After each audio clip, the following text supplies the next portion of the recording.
This tutorial is based on a drawing by Murray-Rowley called Liberty of Soul. Hey guys, welcome to another video. In this video you're going to be coming along with me to create this huge commission. Still got some stuff to finish, like this bit here in the sky, and I've filmed a lot of this stuff, so I wanted to just give you some snippets here and there with some tips. So this is completely done in graphite pencils. There's no other and other than the jelly roll pen for the whiskers, there's been nothing else used other than graphite pencils. So as you can imagine, this A0 size has been quite a challenge to fill, but it's been really fun and I can't wait to see this commission on my client's wall because it's just quite large and captivating in my opinion. I designed it all from scratch as well, so there was pictures, like different pictures of the lion, so the head was from a different line, the body was from a different line, the rock was from a different picture, the sky, and I put them all together in a design, and me and my client chose the best one, which I drew from. So it's like a complete thing from my brain and I'm really quite proud of it, so I hope you enjoy seeing the process come to life. I felt like a weather woman just then. I'm going to be using these 3 strokes mainly, and I just wanted to give you a little close-up of them to help you know what I'm talking about when I say things like tapered stroke, triangle stroke. I basically use a combination of these two together to make ultimately a technique with the fur.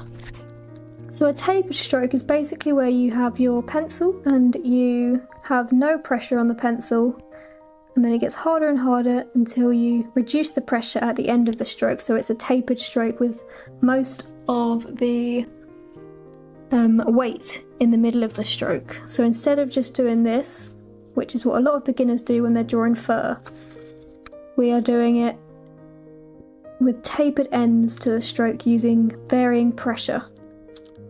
This makes a much more natural hair stroke, and then once you get used to that, we can just stroke back and forwards and it becomes a really natural way of doing fur.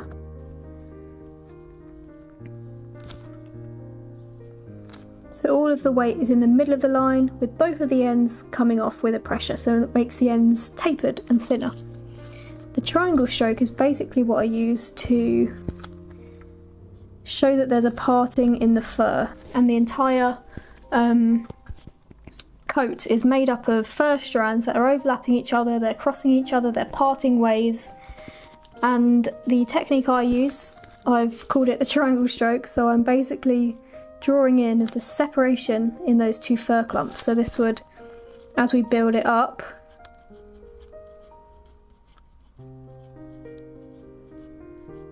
we are getting this white negative space, which makes it look like there's lighter hairs overlapping each other. This will make a lot more sense when it comes to actually doing the drawing.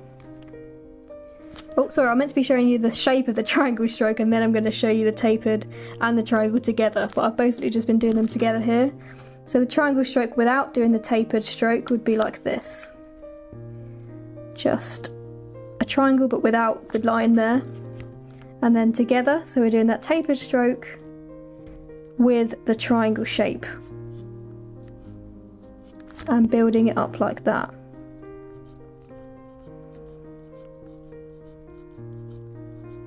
Once you get a few practice drawings in, you'll start to do this kind of naturally. You won't have to think about it. I mean, I've done a lot of drawings now, so it does come very naturally to me. But don't feel intimidated by how quickly I can do it, or, you know, other people's work. So everyone starts somewhere and you've got to learn. And all of these techniques will come with time. The more and more you practice, the more natural it will come. So I hope that's just cleared up those 2 types of stroke there.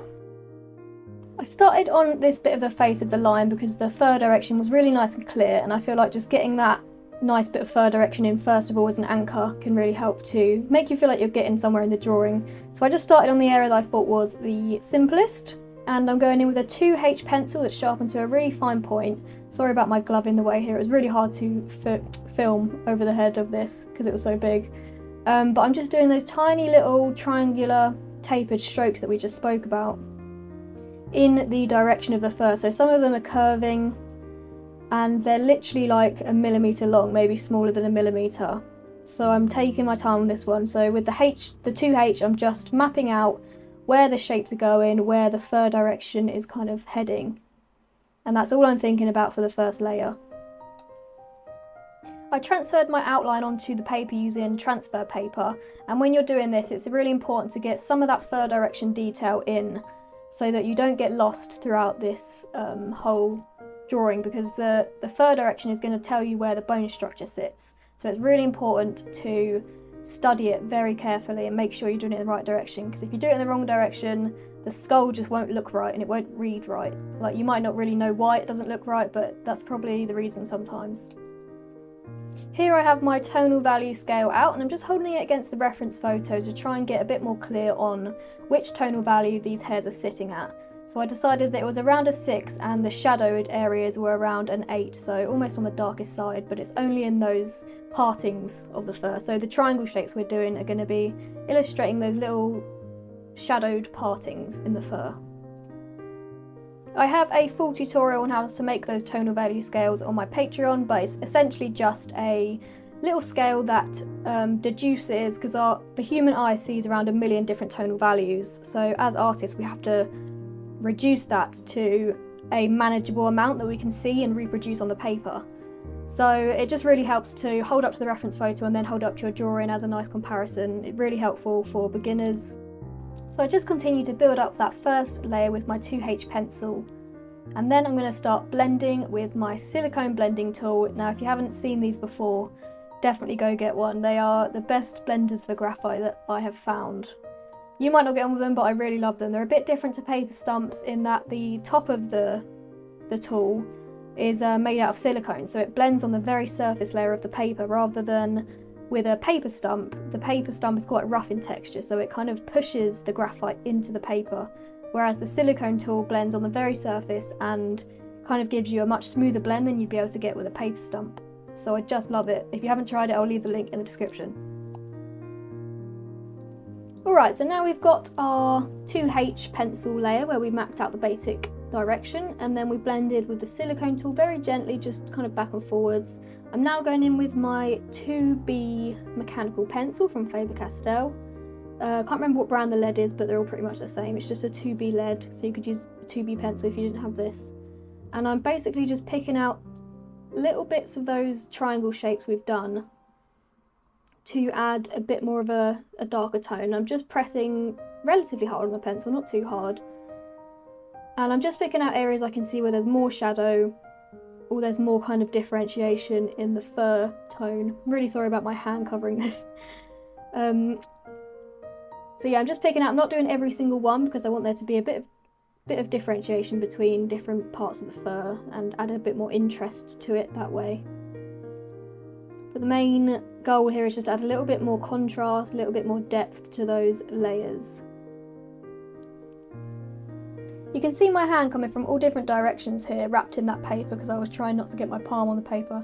But I basically kind of moved my hand around to get the best angle possible for my hand to be at when doing a certain fur direction or fur curve.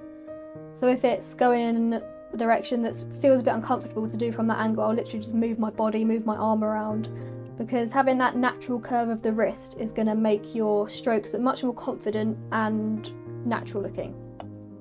So don't be afraid to move around your drawing and really get that action of your wrist going. And as you can see here, we've got quite a nice looking fur texture here, and all we've done is draw the shadows in between the fur clump. So we're not trying to draw in those individual hairs. That's something a lot of beginners do. So if you try and just draw in the hairs, you're going to have a big flat area and you won't have that nice shadow in between the hair strokes. So what we're drawing in is the shadow in between the fur parting, not the actual hair strokes themselves. When it comes to the eyes, I like to get in the dark areas first, so the darkest areas I can see, and I just go in with my 2B mechanical pencil to press quite hard on the pencil and get rid of that paper. So I'm just picking out the kind of basic shapes here, and I find once you've got in the shadows, it's much easier to place everything else, like the midtones and the highlights.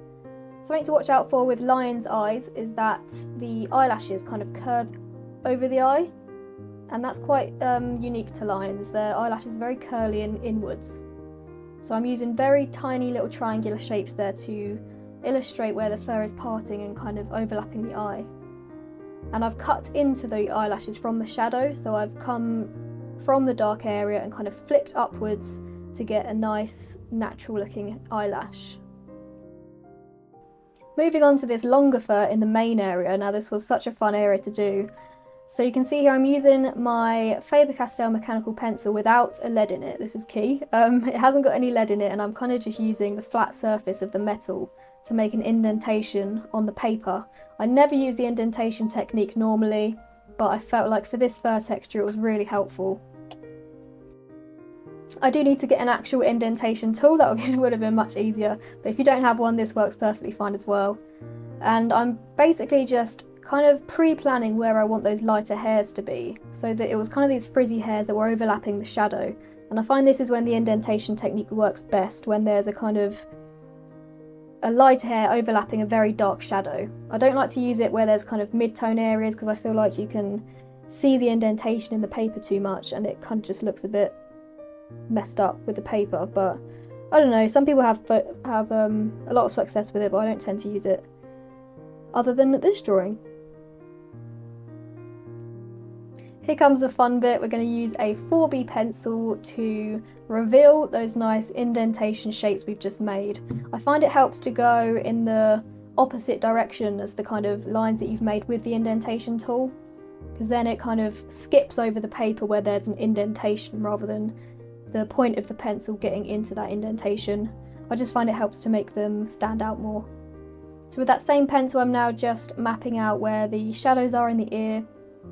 And I do like this indentation method that I use for this, because I didn't really have to worry about leaving those white hairs out, which is usually what I do.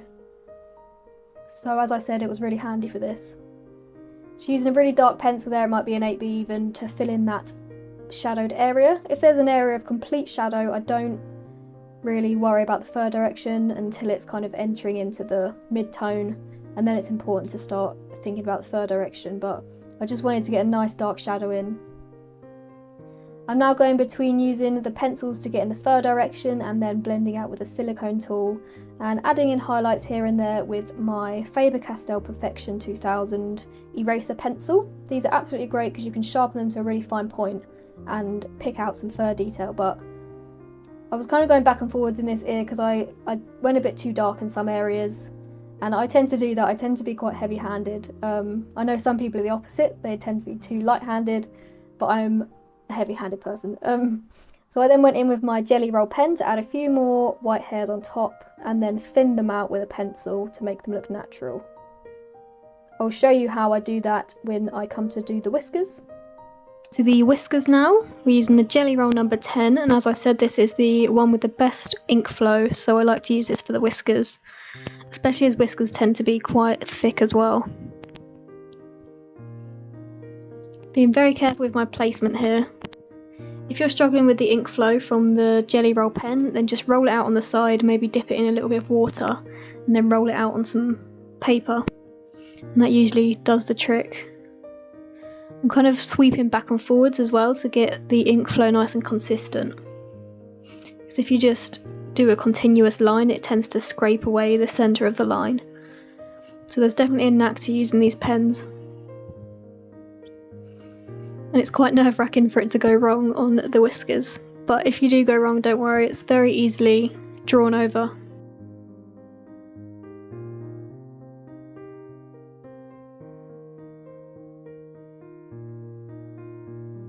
As you can see there, the pen is kind of scraped out the centre of the line on the top whisker there, and that can happen if you don't do this kind of back and forwards motion with it.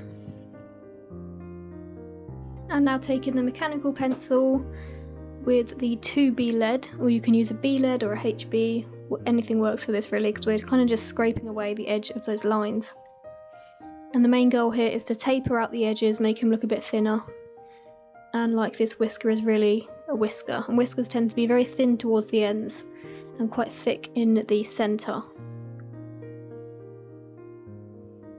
So I'm really trying to convey that and make sure the lines are as thin as they can be.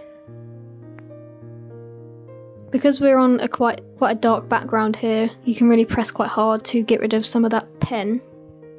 But if we were on a lighter background, then you would just use a lighter pencil and be really wary of not making your lines too dark. But we don't have to worry too much here because it's on quite a dark backing area.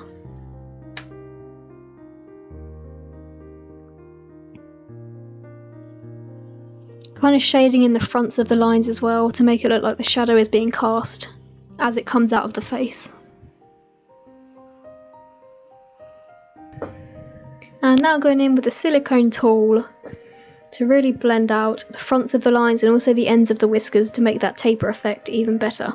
So now come into the main area. Now this can seem like a really in-depth, confusing area, but we can break it down into a few simple steps. So first of all, I'm going in with my indentation tool, my Faber Castell pencil without the lead in it, and I'm using the edge of the metal to create some little frizzy lines where I can see the clumps, the main clumps of that mane. And I'm concentrating most of those lines in the areas where there's the lightest fur. And then I'm going in with a really dark, I think this was a 4B or a 6B, and revealing those marks I've just made. The main thing when you're making these indentation marks is to try and make them look really natural, just like you were using a pencil. Just like we did in the face fur, I'm focusing on the partings between those big clumps of fur, and I'm drawing the shadows first of all rather than trying to focus on each individual hair. Because we've already got those indentation marks in, we don't really have to think about the individual hairs at this point, we just have to focus on the tonal values we can see in each clump. So these ones that are further forward, they're a little bit lighter in the mid-tone range, so I'm just using a lighter hand and a lighter pencil. And every time I go over a certain area, there is some nice indented white hairs that are showing up, which are really handy. And once I've done that mid-tone, I go and blend it with the silicone tool and then add a little bit more shadow, and that's it. If you'd like to follow along with me to draw this lovely line, which was so much fun, there's a full 6-hour tutorial over on my Patreon channel. There's a lot of real-time footage in there, so if you prefer to learn in that way, then I'd love to see you over on Patreon. We also have a really tight-knit community over there on Facebook as well, so when you join you get access to the Facebook group, and there's lots of lovely people in there talking about art stuff, and a lot of us don't really have people in our real life to talk to about that stuff, so never underestimate the importance of a art community. I then moved on to the lioness, and I can't lie, I was very relieved I didn't have to do another mane for this one. The lioness's fur tended to be a little bit softer, so that was quite fun to do. And the entire body was covered in these tiny triangle shapes. Some people would find this absolutely mind-numbing, but I just love it. It's such a meditative process to really observe that reference, observe all of the fur direction. Oh, I just love it. It's great when you get in the flow. So overall this drawing took about, oh look, I was using a pencil with one hand and the brush with the other to blend out the sky. Overall this took me about, I actually have no idea to be honest. If I was to estimate, I'd probably say 100 hours, because it was over a long period of time, because I had to do commissions in between, because I couldn't finish it all in 1 month, and I had to pay the bills, so yeah, I didn't really get an accurate estimate of how long it actually took, and I decided to add a little plant there right at the end, so yeah, this was such an enjoyable piece to work on. I really hope you found this video helpful, guys, and here is the finished piece. I could have kept going on this forever, but I had to stop. And yeah, looking back, I think I stopped at the right place. I've been trying to decide for so long what to call this piece, and I decided on Liberty of Soul because it kind of reminds me of the freedom that our souls feel when they leave the confines of the human body and society, and these lines just kind of looking over the kingdom and having like ownership, and it just really reminds me of how we should feel as humans, but we don't always in this life. And I was drawing this whilst I lost my dog of 14 years and my aunt passed away from lung cancer. So I kind of had that on the mind while I was drawing this, of where the soul goes and how it's boundless. and how liberating it must be to be let loose from the human confines.